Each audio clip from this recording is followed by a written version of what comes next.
This is TSM TV El Paso.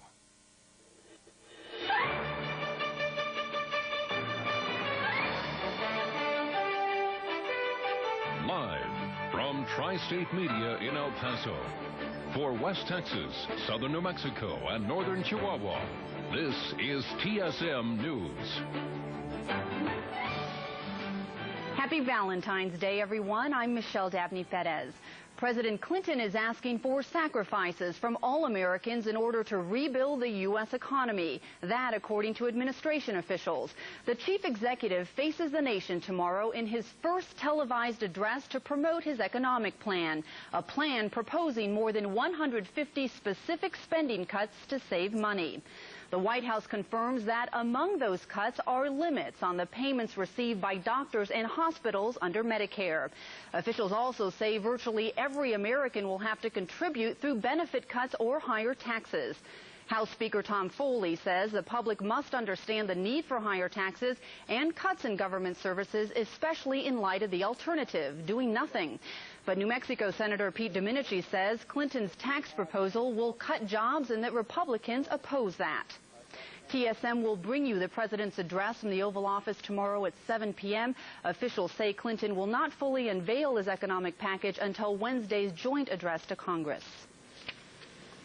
El Paso County Commissioners will decide this week whether to fight a judge's decision preventing them from cutting back on county government. El Paso County voters approved a tax rollback last spring that would have meant cutting up to $2.5 million in county services.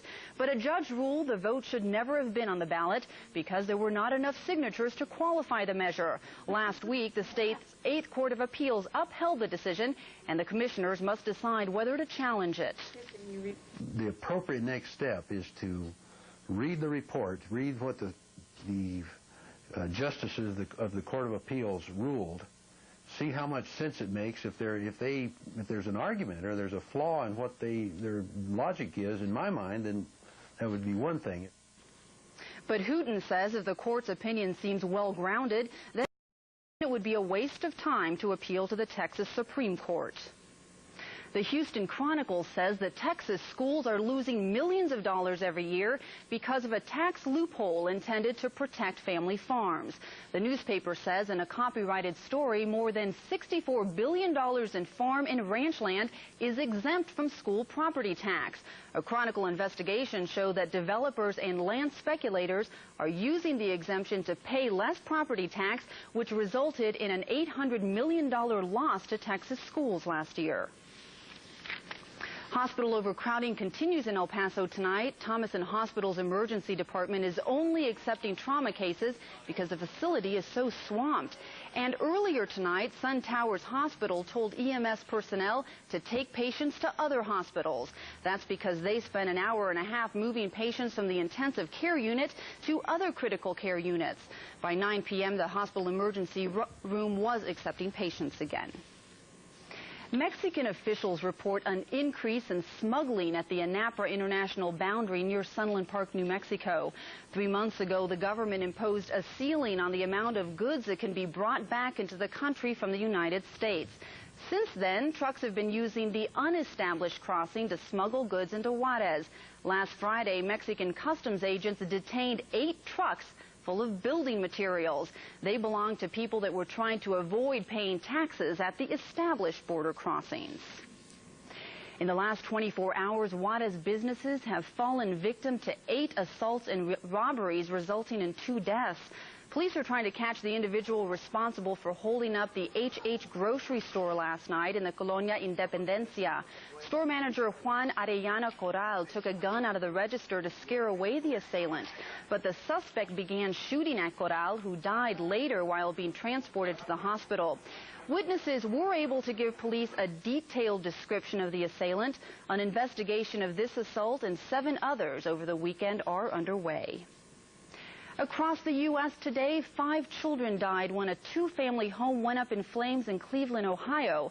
The fire began on the 1st floor and quickly spread. The bodies were found on the 2nd floor. Apparently, the children were unable to escape from the burning home.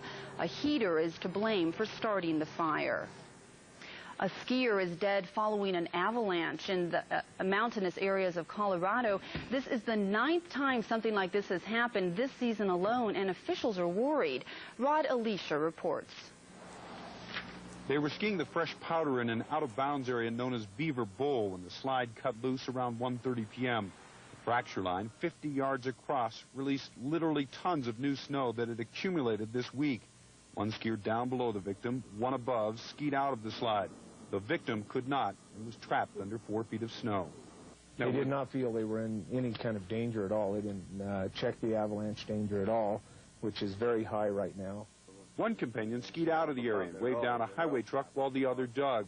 Rescue crews moved in and located the victim via avalanche dog. Nearly 3 hours passed between the time of the slide and the time the body was located, and a Flight for Life helicopter was able to land and load. The skiers legally entered the area by a Forest Service gate, and numerous other tracks crisscrossed the mountainside.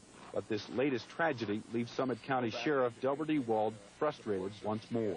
They had no concept of what they were running into, and unfortunately, now we've got another avalanche victim in the state of Colorado, and I don't know how we can get that message across. I really don't know. That was Rod Alicia reporting. Now, if you're going skiing in Colorado, officials warn venturing away from groomed ski trails is unsafe. Scientists are on the trail of finding out what caused the Space Shuttle Challenger to explode in 1986. They hope new pictures released today by NASA will shed light on the incident. 45 photos of the Challenger's crew cabin have been made public by NASA after a New York artist sued for their release. The pictures show debris from the cabin, which was recovered from the Atlantic Ocean. All 7 astronauts died in the disaster. Non-NASA engineers want to study the photographs to see whether they provide any clues. One of Britain's most watched celebrities paid a visit to the Lone Star State today. Prince Charles stopped in Houston to attend a private luncheon with business leaders. The topic of conversation was the Prince of Wales charity for disadvantaged children. Maria Valdez reports. The wind kicked up, the temperatures dipped down, but that didn't stop Houstonians from turning out to catch a glimpse of the man who would be king. I love Texas, but I'm still British at heart, and I do believe in my royal family. Some of these folks stood on the tarmac for nearly 5 hours waiting for their prince to come, and come he did, arriving in royal style in the cockpit of his personal jet. The mayor and his wife were there to welcome Charles. Then came the surprise. Instead of going straight to the limo, the prince made a beeline to a crowd of children, homemade valentines in hand. Very genuine man. He's the royal guy who's been brought up to show kind of a hard side to him. I don't think he's really hard. He came straight to the children and accepted their valentines. He was very sweet. I really didn't realize, to be honest, he was that warm till right now, till he said, "You're so lucky to have your family with you," and that touched a lot of us when he said that. Visibly absent this day was Princess Di. Go figure, what with the scandals that have rocked Buckingham Palace here of late. Charles and Di are separated. Nobody here cared. The prince is still the prince, the heir to the British throne. He's so nice. I mean, he's a true gentleman. He's like very soft-spoken. At first, you feel like it's going to be some big thing. You know, it's not going to be very friendly, but he was really sweet up close. That was Maria Valdez reporting. And Prince Charles didn't stay in Houston long. He's already in Mexico, where he will meet with President Salinas de Gortari. After the break, we'll meet a couple whose hearts have been going strong, madly in love for nearly 65 years. Jim?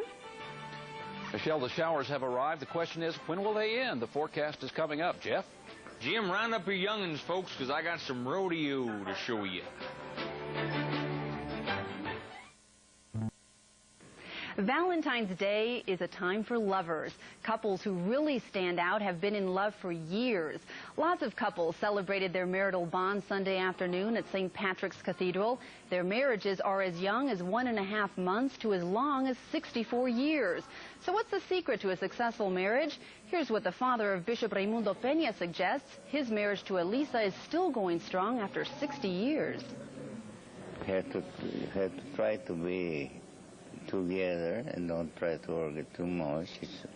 Somebody get married, work out, and come back again and start again. The couples were praised for being role models for the community.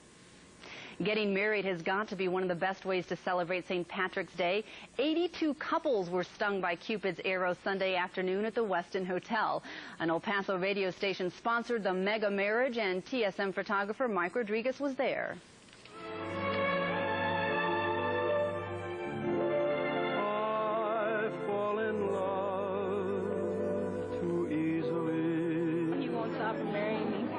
He loves me and I love him. I fall in love too fast. It's true love in the air, and I think it'll be a memorable experience. We are gathered here in the presence of these witnesses to heaven and hope this day forward, for better, for worse. Do you take your bride to be your lawful wedded wife? I do. I do. I do now, by the virtue of the authority vested in me, pronounce that you are husband and wife. Gentlemen, you may kiss your bride.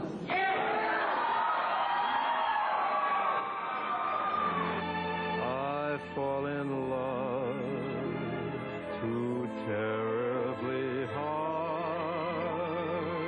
56 couples got married for the first time, and then a total of 82 couples either got married for the first time or renewed their vows.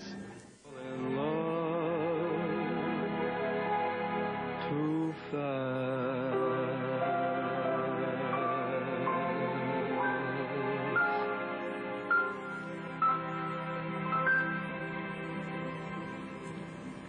And if you're wondering why they weren't wearing green, it's because it's Valentine's Day, not St. Patrick's Day. Excuse me on that one.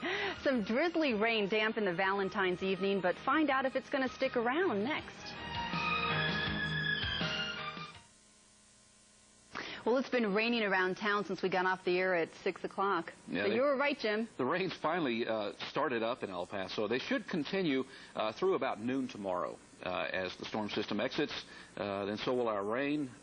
Slightly cool conditions, but really not bad for this time of year. It's been pretty nice. Pretty much like we've seen all season long. Our high today was 66 degrees, 65 rather. The low this morning, 46. Normally 62 and 34, so reasonably close except for the morning low. Records of 81 in 1957, 18 above zero in 1895 for the record low. A trace of rain at the El Paso airport, still 1.35 for the year, and about 0.6 is where we should be this time of year. At 10 o'clock, cloudy showers, 49 degrees, humidity 50%, the dew point temperature at 31, south wind at 7, and the barometer is steady. The satellite picture, well, it pretty much tells the story. This is the big identifying feature on satellite picture tonight. A vigorous storm system pulling out of northern Mexico, and it is producing rain showers throughout much of the southern plains, most of Texas, back toward New Mexico and northern Mexico as well, with thunderstorms beginning to crop up in parts of Oklahoma. Some light snow still occurring in parts of the northeastern United States. Still some persistent cloud cover in that part of the country, and here's why. The polar jet stream is running from west to east across the northern tier of the United States. That's where the cold air is, although it's sagging southward all the way into parts of Texas already. The southern branch of that polar jet stream, and this is kind of a complicated picture, is cutting through southern California up through El Paso, and here's your subtropical jet stream pulling lots of subtropical moisture in with it. Several disturbances. This one will back toward the west, the one embedded in the polar jet stream, and it's going to initiate a pattern in the jet stream which was similar to that just before Christmas, when powerful storms pounded northern California, Oregon, and Washington all the way into parts of Idaho and Utah, and also pulling in several storms into the desert southwest, which produced heavy rains in southern California, all the way into New Mexico and parts of West Texas. And as these disturbances exit tonight, this one first, and this one will pull on through by noon tomorrow, those will move through the available moisture and enhance our rain shower activity. Highs across the country this afternoon. Still cold in the northeast, 30s and 20s and 30s, 40s and 50s down toward the south. You can see where that cold air is really penetrating pretty far southward, except for the desert southwest. maintaining themselves in the 50s and 60s for high temperatures.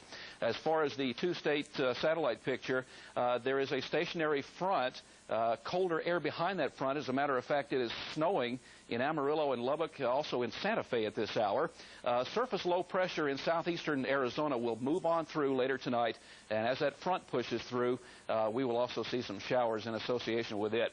Currently, temperatures, Lubbock 30 degrees, 31 degrees rather, 30 in Amarillo, 39 degrees in Midland. You can see where that cold air is, and all of these reporting stations in the Panhandle showing some snow activity. Across Mexico tomorrow, showers in the northern section and also as far south as Guadalajara, but Mexico City southward, partly cloudy to sunny skies. In El Paso tonight, we'll see cloudy skies, showers continuing to develop. The breezes will stay up somewhat tonight.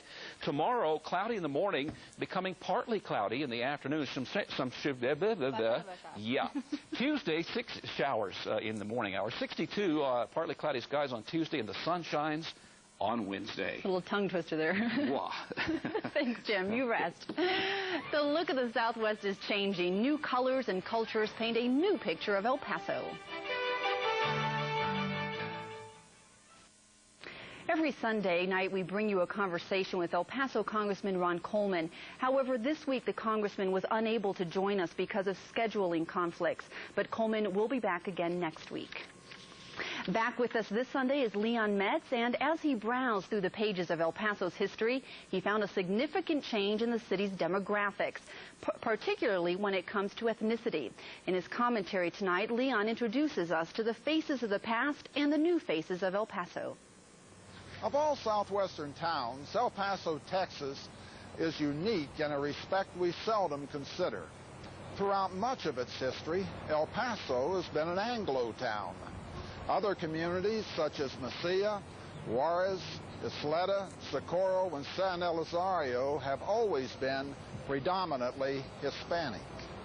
Up until 1850, El Paso was about half Anglo and half Hispanic. From the 1850s on, especially with the arrival of Fort Bliss, Anglos gradually formed the majority. The arrival of the railroads in 1881 gave the Anglo culture an enormous boost, lasting until the Mexican Revolution of 1910-1920. That conflict sent swarms of Mexican exiles and refugees into El Paso, and Anglo dominance in terms of population went into decline. Today, after nearly 2 centuries of cultural blending, this city ought to be a worldwide model for race relations. But is it? In terms of neighbors helping neighbors, I believe we are further along than most of us realize. But I also believe there are self-appointed Anglo and Hispanic leaders whose only power lies in divisiveness, and unfortunately, too many of them have a microphone. I'm Leon Metz. Hang on to your hats. That rootin' tootin' sports guy Jeff Limberg is next with all the bull-bustin' action in the final night of the rodeo.